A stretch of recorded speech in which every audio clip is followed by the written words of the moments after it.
et Dieu n'est pas inquiet de quoi que ce soit et de tout ce qui se passe ou de tout ce qui ne se passe pas. Et une fois que nous comprenons ce qui se passe dans le domaine spirituel, nous pourrons collaborer avec toi, le Seigneur, et saisir dans cette saison de grandes opportunités, malgré toutes les crises, et de voir ce que tu peux faire. Nous sommes tous partie prenante de son corps, le corps de Christ, avec différentes parties, différents membres, différentes fonctions. Et ensemble, tu nous tisses pour faire de nous une belle tapisserie magnifique.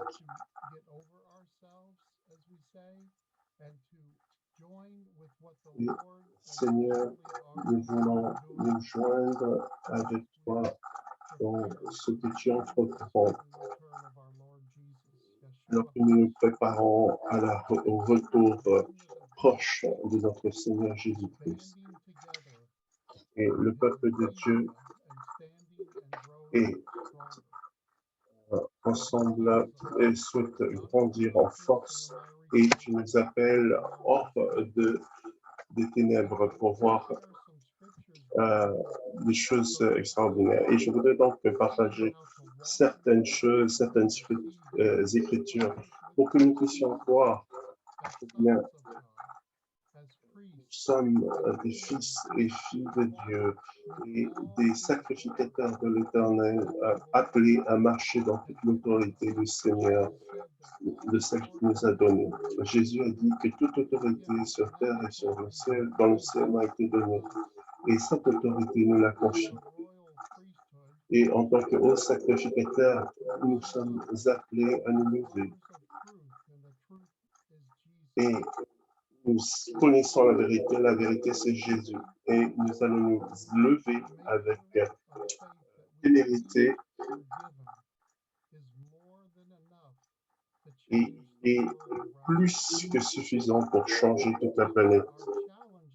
Et très souvent, notre défi, ce n'est pas d'avoir échoué, mais c'est surtout le manque de foi et de ne pas croire. Et nous avons tendance à voir et penser avec notre être charnel et avoir une double pensée. Mais nous devons être des fils, des filles de Dieu qui pensent comme Dieu pense. Et nous prions que tout ce qu'il a établi puisse s'accomplir. Et il est temps que nous mettions de côté la pensée du monde et que nous puissions croître dans la pensée de Dieu par le Saint-Esprit et dans sa présence. Et dans le parfum de son huile qu'il déverse sur chacun d'entre nous. Et nous avons été tellement bénis, même ces dernières semaines, de voir tant de miracles. Une femme, par exemple, dans le Midwest, aux États-Unis, qui a été guérie du cancer et qui attendait aussi la naissance d'un nouveau petit-fils. Et nous croyons au miracle de Dieu. Et plusieurs jours plus tard, le médecin a confirmé qu'il y a bien eu un miracle puisque les cellules étaient guéries plus tard. Et notre ami au Myanmar, et qui avait donc dans cette région eu des morts, 500 personnes au moins. Le Seigneur m'a donné donc une parole de connaissance et quelqu'un qui a été guéri dans le côté gauche de sa bouche, et j'ai eu une parole de connaissance et quelqu'un d'autre a été guéri de manière instantanée. Seigneur,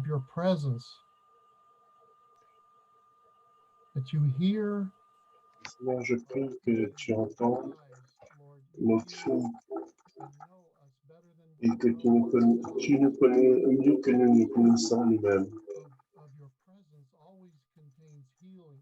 Et que ta présence contient toujours la guérison et la restauration et la joie et la consolation et tous les fruits de Dieu et tous les dons de l'Esprit.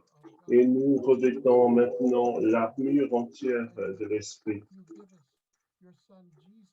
Et tu nous donnes ton Fils Jésus, Père, Papa, qui nous guide. Et tu nous as, donc tu étais enseveli puis a ressuscité de nouveau. Et tu nous as donné ensuite le Saint-Esprit et tu nous as tout donné, plus que ce que nous avons besoin pour surmonter toutes les crises et toutes les situations. Et Seigneur, ensemble, nous regardons à toi, notre Père qui est aux cieux, celui qui nous a créé, l'ancien des jours, qui est au-delà de toute écriture, au-delà de toute compréhension. Et nous demandons, Père, la présence croissante de l'intimité avec Dieu. Nous voulons plus te connaître. Nous avons faim et soif de toi, Seigneur. Nous sommes désespérés, voulons ta présence. Nous te regardons et tu nous souris. Alors que nous obéissons à ton appel et nous soufflons dans la trompette de Sion. Nous nous concentrons sur la région de Tahiti, dans le sud de Pacifique Sud et dans toutes ces îles où des gens merveilleux s'y trouvent et y habitent. Avec une parole précise, une révélation, Père, de comment tu nous édifies, que tu nous équipes et nous prépares et nous donnes plus de force par ton Saint-Esprit pour affronter les jours qui viennent. Je voudrais parler de Jean chapitre 12, verset 1. Donc, c'est 6 jours après Pâques. 6 jours avant la Pâque, Jésus vint à Béthanie, où était Lazare, qu'il avait ressuscité d'entre les morts. Là, on lui fit un repas, Marthe servait, et Lazare était un de ceux qui se trouvaient à table avec lui. Marie prit une livre d'un parfum de nard, pur de grand prix. On répandit sur les pieds de Jésus, lui essuya les pierres et ses cheveux. Et la maison fut remplie de l'odeur du parfum. Et Père, nous te remercions maintenant pour ce parfum et que tu es avec nous, Père. Et certains d'entre vous pensez que le Seigneur vous a caché. Et il y a bien entendu des moments où le Seigneur nous cache de la vie des autres pour nous préparer et accroître dans la crainte de l'Éternel. Et nous avons un deuxième verset dans Jean chapitre 12, verset 36. Pendant que vous avez la lumière, croyez en la lumière afin que vous deveniez des enfants de lumière. Certains d'entre vous avaient l'impression que Jésus se cache de votre vue, mais il est là, il ne nous abandonne jamais. Parfois, le Seigneur rend les yeux des gens aveugles par rapport à sa présence, peut-être à cause du péché ou peut-être à cause de la nature de la région. Et c'est peut-être ce qui est arrivé durant les années passées avec beaucoup de prophètes. Et le Seigneur dit, encore une fois, je vais secouer le ciel et la terre et tout ce qui sera possible de secouer, je vais le secouer. Et même le mouvement prophétique a été secoué et purifié. Et il y a un émandage dans ce qui se passe dans le monde. Cela me rappelle Josué. Et où l'Éternel dit, tu es arrivé à un endroit où tu n'as jamais été avant. Et le Seigneur nous prépare. Et même quand le monde ne le voit pas, Et même quand nous ne le voyons pas, il est, il est en train de travailler. Il est, il met en place la plateforme comme un échiquier qu'il bouge pour que les choses arrivent dans le moment, le temps qu'il souhaite est parfait pour lui. Et nous sommes vraiment dans des temps enthousiasmants, nous pouvons anticiper et nous pouvons nous attendre à ce que le Seigneur se manifeste d'une minute à l'autre et avec sa puissance et son huile. Et rappelez-vous des vierges folles et des vierges sages, celles qui avaient de l'huile dans leur lampe. Et les folles disaient, ah, donnez-nous de l'huile. Et les sages ont dit, non, allez vous en procurer, procurez-vous vos propres huiles. Sinon, nous n'aurons pas suffisamment pour nous-mêmes. Et vous savez, nous avons besoin parfois de creuser notre propre puits et rester fort dans la présence et l'intimité et dans la communion fraternelle et sainte avec les sept esprits de Dieu, afin de ne pas rater le jour prévu. Hier, je parlais avec un ami de l'Afrique du Sud et de la situation au Mozambique, et où il y a une invasion dans la partie nord. Beaucoup ont été forcés de fuir leur région au risque de périr. Et un ami qui vivait là-bas depuis plus de 6 ans connaissait parfaitement les tribus et différentes cultures qui existent sur place. Et avec l'amour du Père, il parlait de Jésus et de guérison qui était en eux et les amener dans l'intimité et dans le salut et les miracles, la délivrance et la restauration des objectifs de Dieu. Et durant une des discussions avec un des fils de pasteur qui a été tué par une guérilla sur place, et Satan a été à même de s'échapper et de survivre, mais il y avait une telle intimidation, une telle menace des terroristes kidnappaient des jeunes hommes et les envoyaient, des jeunes filles, pardon, avec des jeunes hommes et leur donner des armes pour des munitions, les mettaient dans des hôtels et pour les enrôler. Et qui donc avançaient dans des partis politiques selon au plus offrant. Ces jeunes hommes étaient formés à mutiler les gens, comment couper les membres des gens et de le faire devant beaucoup de gens pour qu'il y ait plus de terreur et de peur.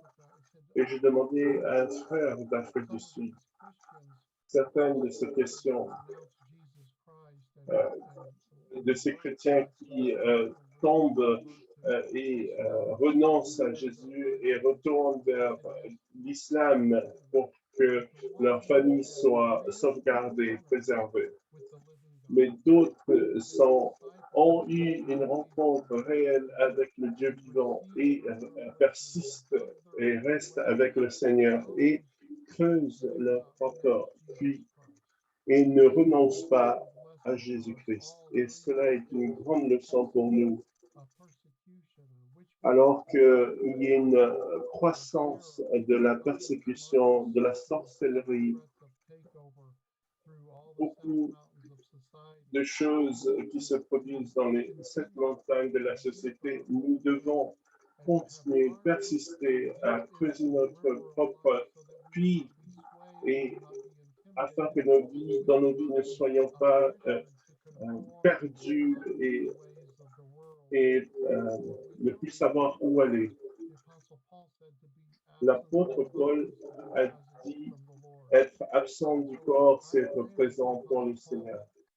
Je prie comme l'apôtre Paul que chacun d'entre vous soyez complet, entier en Christ, mais que vous ne soyez pas une mimique, une copie de quelque homme ou quelque femme que ce soit. Nous avons été créés à l'image de notre Seigneur et nous devons être imitateurs de Christ, les serviteurs de tous, pour que nous puissions gagner la vie de certains. Et pendant des décennies, voire des siècles, il y a eu des prières qui ont été lancées. 2 Chroniques, chapitre 7, verset 14, dit que celui qui, ceux qui sont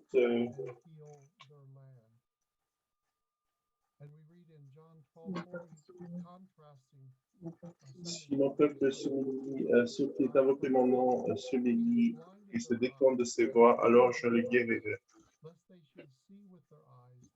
Et je prie que les gens puissent voir les yeux spirituels.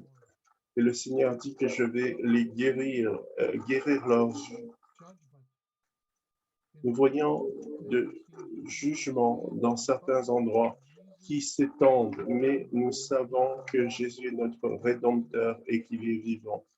Et que nous devons voir avec la compréhension, la révélation du Seigneur qui nous donne cela.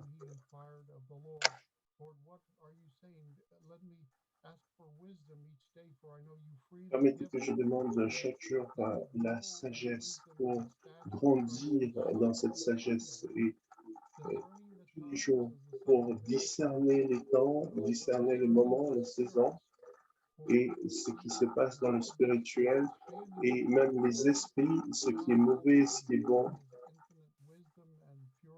Et dans son infinie sagesse, il nous fait confiance pour croître et grandir dans une mesure plus grande et plus grande sensibilité à la voix du Seigneur pour discerner les temps et les esprits.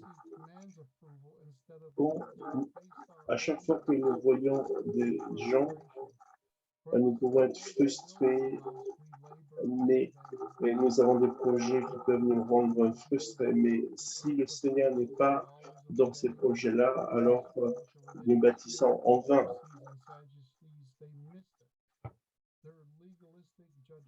Il y a des jugements légalistes, des jugements qui sont humanistes et nous pouvons faire face au lac de feu si nous ne nous réveillons pas dans notre esprit. Le Seigneur doit nous purifier avec sa cascade la cascade de sa gloire. Et au travers de la souffrance de Christ, nous pouvons connaître la puissance de la résurrection. Très souvent, nous voyons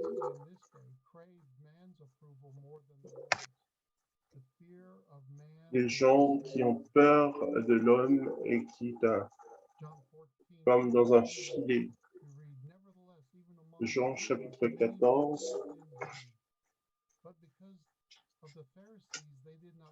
Contre les pharisiens, il n'y a pas eu de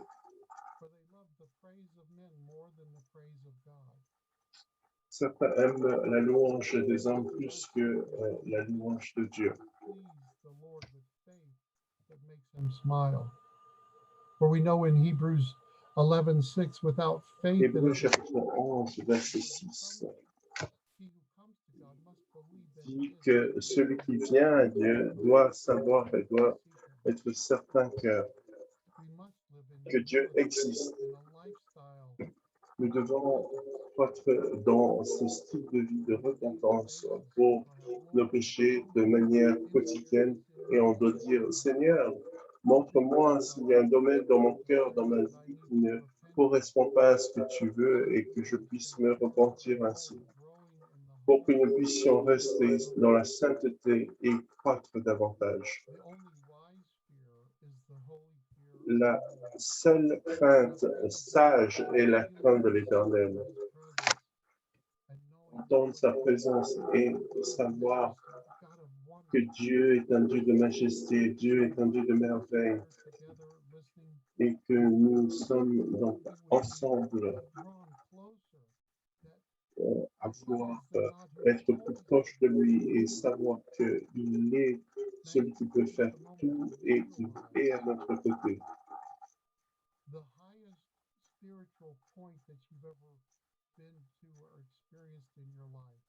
Le point le plus élevé que vous pourrez expérimenter dans votre vie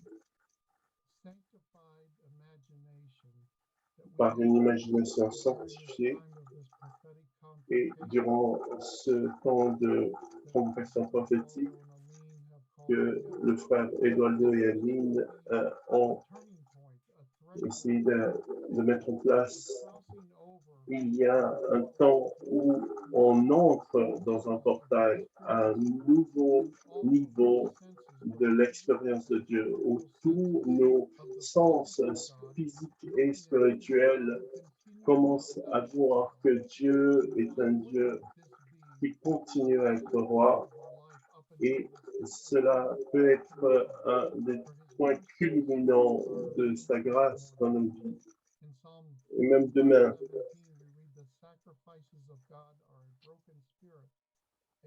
et le sacrifice de l'Éternel peut être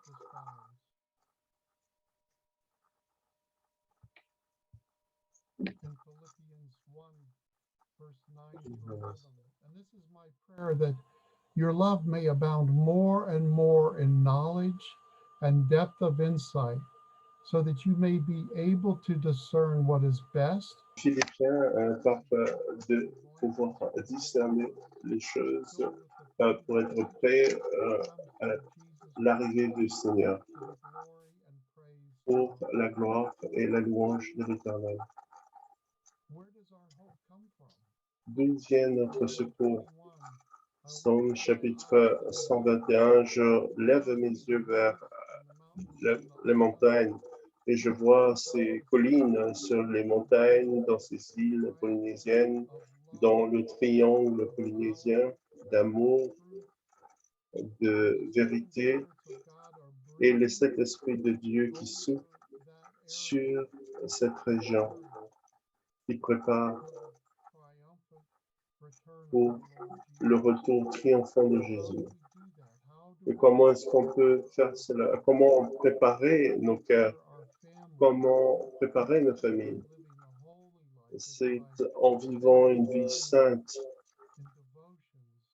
et de dévouement, et d'écoute, de recherche du Saint-Esprit, du souffle.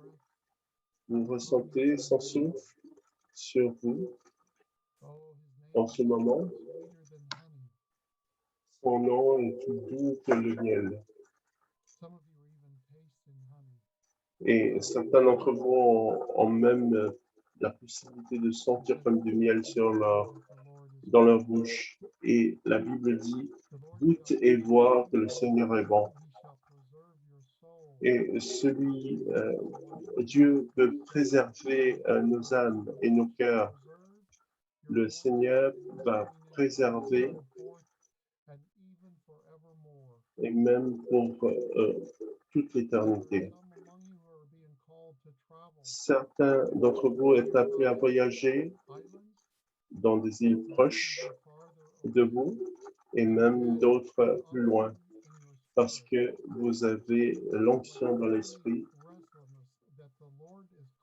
que le Seigneur vous appelle et qu'il vous appelle dans une nouvelle frontière, un nouvel endroit, un nouveau courage à vous lever. Et même quand vous aurez tout fait ce que vous pourrez faire pour le Seigneur, je vois dans ces îles, dans ces nations, que le Seigneur vous donne votre équipe d'intercesseurs. votre équipe de personnes qui vous soutiennent financièrement et matériellement et qui sont appelés à investir dans le royaume et dans les richesses du royaume éternel.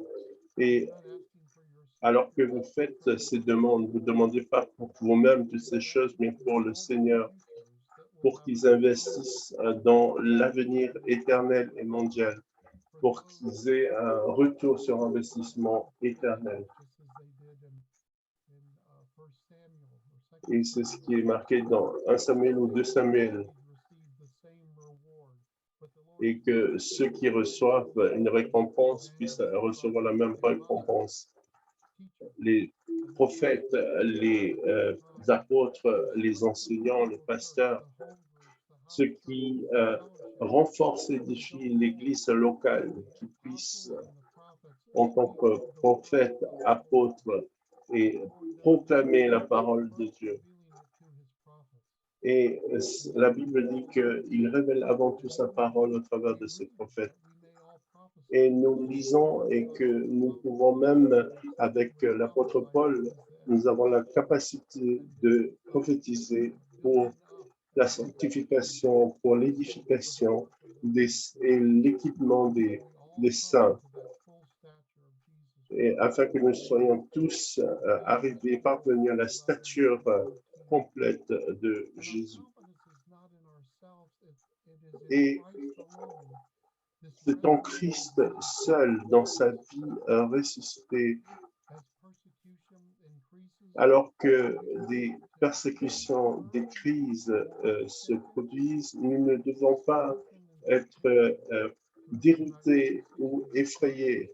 Et Isaïe parle des ténèbres qui vont couvrir la terre, de même que les mers couvrent la terre. Mais que sa présence va se lever et briller. Et nous sommes donc appelés à siéger dans ces lieux célestes, radieux. Et le Seigneur, nous voyons la corruption, la sorcellerie, l'immoralité, des gens qui appellent bien ce qui est mauvais et mauvais ce qui est bien. Préparez-vous parce que les jours sont courts et nous avons besoin de gagner des âmes pour le Seigneur, pour le Christ. Et chaque jour, nous prions, Seigneur, les personnes avec qui je parle, les personnes que je vois, les personnes dans le travail ou dans la rue ou dans l'entreprise, que nous puissions avoir cette onction prophétique et cette onction pour pouvoir parler du Saint-Esprit, cette onction évangélique prophétique pour parler de Jésus, parce que Jésus est celui qui a les clés pour ouvrir les cœurs des gens.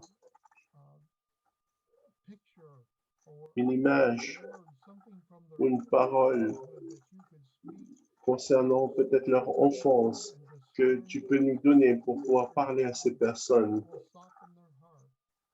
et qui va rendre leur cœur doux et vulnérable. Et parler donne-nous une parole pour ces personnes, une parole d'encouragement, une parole d'espoir, une parole de foi, une parole de connaissance concernant leur propre destinée, et que cette rencontre puisse changer la vie de ces personnes pour toujours. Et que nous puissions être téméraires et forts dans les jours à venir, en sachant que tu as vaincu le monde. Et nous pouvons aller plus au fond et découvrir dans des chemins anciens que les choses bonnes, qui sont vraies, qui sont éternelles, qui sont invisibles, et que ces choses puissent devenir inévitables pour nous dans nos vies. que la foi, l'encouragement pour les autres personnes, que ça se déverse en nous. Et cela a été manifeste de manière très claire et au plus haut point au travers de la vie de Jésus.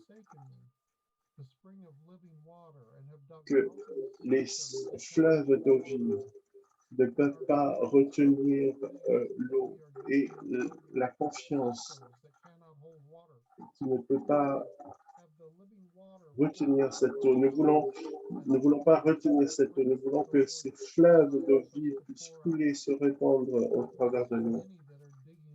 Nous voyons beaucoup qui sont brisés et qui ne retiennent pas l'eau et qui n'ont pas d'eau et qui n'ont pas de foi et qui oublient leur destinée. Et la confiance, c'est entrer ce n'est pas entrer dans une salle en pensant qu'on peut tout faire. Martin Luther a dit, la foi est une confiance qui ne peut être secouée. Ne laissez pas les obstacles sur le chemin. Le Saint-Esprit vous empêcher d'avancer. Le Saint-Esprit peut, c'est écrit dans Jérémie. La confiance peut avoir une confiance peut être limitée, mais la confiance en l'Éternel peut aller beaucoup plus loin. La Bible dit que l'Éternel va garder, préserver la paix de ceux qui croient en lui. Et dans un autre passage, il est écrit que je te loue, je t'adore parce que tu m'as créé, tu as fait de moi une créature merveilleuse. Et si nous avons cette confiance et nous pouvons avoir cette plénitude devant lui, et si nous demandons quelque chose au Seigneur, ainsi il l'entendra, notre requête. Et si nous savons qu'il nous entend, et que, peu importe nos requêtes, si nous avons un manquement ou quelque chose, nous le lui demandons. La foi en Dieu est importante, mais je ne prie pas pour la foi en Dieu, mais la foi de Dieu. Dans ma vie, les erreurs, de ne pas comprendre la parole, de ne pas, même en le lisant, à cause de mon intellect charnel, j'ai vu que très souvent, j'ai peut-être lu un verset des milliers de fois, et une fois je lis ce verset, une nouvelle révélation, une nouvelle lumière apparaît sur tel ou tel verset. Et la parole de Dieu est une lumière. Et avant même la fondation du monde, Psaume 139, verset 16 dit, avant la fondation du monde, le Seigneur, à tous les jours de notre vie, il nous avait en tête. Vous savez ce qui est incroyable et impressionnant, et c'est surnaturel, au travers du sang de Jésus, nous avons accès au temple. Le rideau a été déchiré. Avant la fondation du monde, c'était comme si il nous invite à voir ce qui arrive aujourd'hui et demain et le jour d'après. Dieu est si grand et ses façons de faire si insondables et sa sainteté si merveilleuse.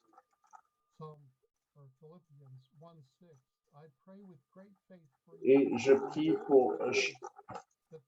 avec grande foi pour vous parce que je suis convaincu que celui qui travaille et œuvre en vous est fidèle pour terminer ce qu'il a commencé. Donc, vous n'avez juste qu'à accepter ce qu'il dit ce que le Seigneur dit. Et vous êtes, il est le cep et le vigneron, et nous sommes ses branches.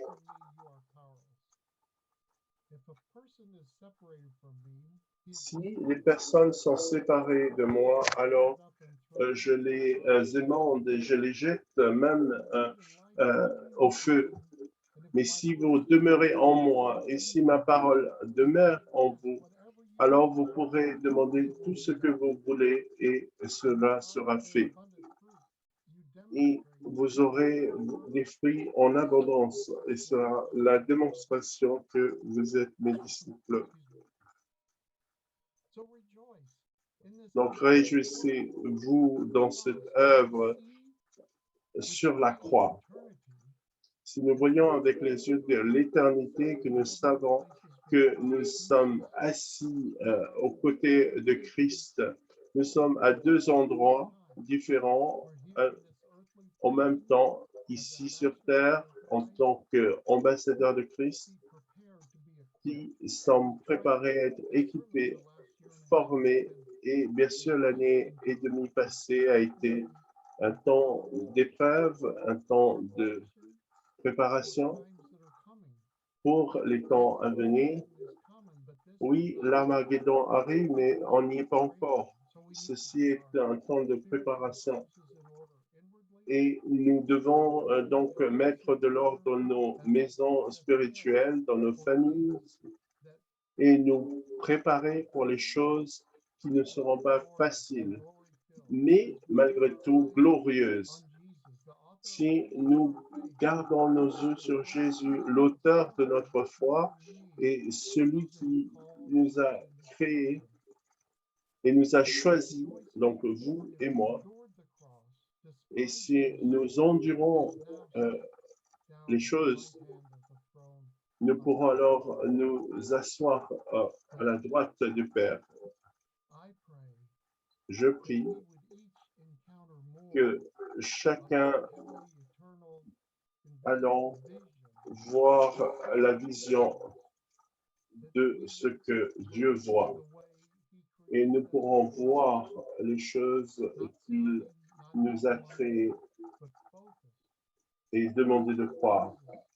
Et nous pouvons nous concentrer et regarder Jésus qui regarde son propre Père et qui dit « Ah, tout ce que je fais, c'est ce que j'ai vu mon Père faire. » Et que nous aussi, nous puissions avoir cette communion sainte et voir ce que le Seigneur, être du Seigneur.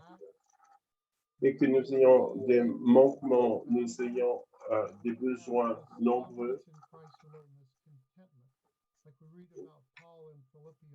Si nous lisons Philippiens chapitre 13 ou 14, je sais ce que c'est que d'être dans le besoin, je sais ce que c'est que d'être dans la richesse, mais je sais aussi que dans l'abondance ou dans la pauvreté, dans le manque, je prie d'avoir le Christ qui me permette de surmonter toute difficulté. Colossiens 21, 28 à 29, que chaque personne puisse être inspirée, avoir la passion de Christ et que sa puissance puisse se répandre et couler au travers de moi. Et que cette puissance puisse couler et se répandre dans chacun d'entre vous et d'avoir cette révélation d'être unis à Jésus-Christ. Et rappelez-vous, il y a des anges qui vous ont été assignés comme les messagers du feu qui ont été assignés à vous. Ils sont confiants dans leur mission et surtout en celui qui les a envoyés pour vous, pour vous aider dans les moments les plus ténébreux, les plus noirs. Ils sont avec vous, le Seigneur est avec vous Et donc, levez-vous et vos yeux et regardez le Seigneur. 1 Jean 4, versets 4 à 6. Celui qui vit en vous est beaucoup plus grand que celui qui vit dans le monde.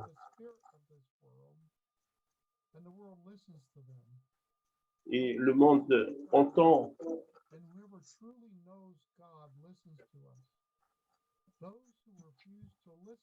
Ceux qui refusent de nous écouter n'appartiennent pas à Dieu. C'est comme ça qu'on peut savoir la différence entre l'esprit de vérité et l'esprit de tromperie. Jésus nous a avertis à bien des reprises. Il y a de la tromperie de masse qui a lieu maintenant en ce moment dans le gouvernement, dans les politiques, dans les entreprises. Et nous, en marchant dans l'intégrité de Christ, avec le caractère de Christ, en simplicité, mais en même temps en ayant la puissance, une grande puissance de Dieu, nous pouvons voir des mystères qui attendent d'être révélés, Et en tant que révélation de grands mystères qui ont été cachés pendant des millénaires, mais jusqu'à ce que cette génération puisse naître.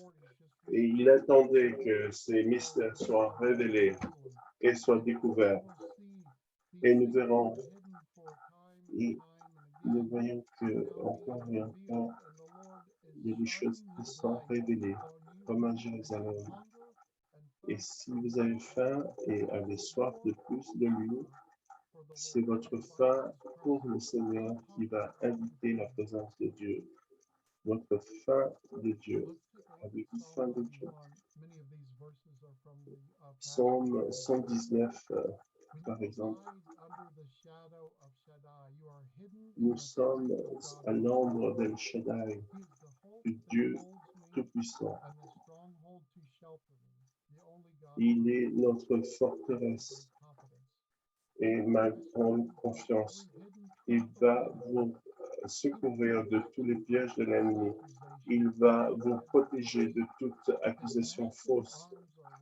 Et ses bras puissants vous encercleront, vous entoureront.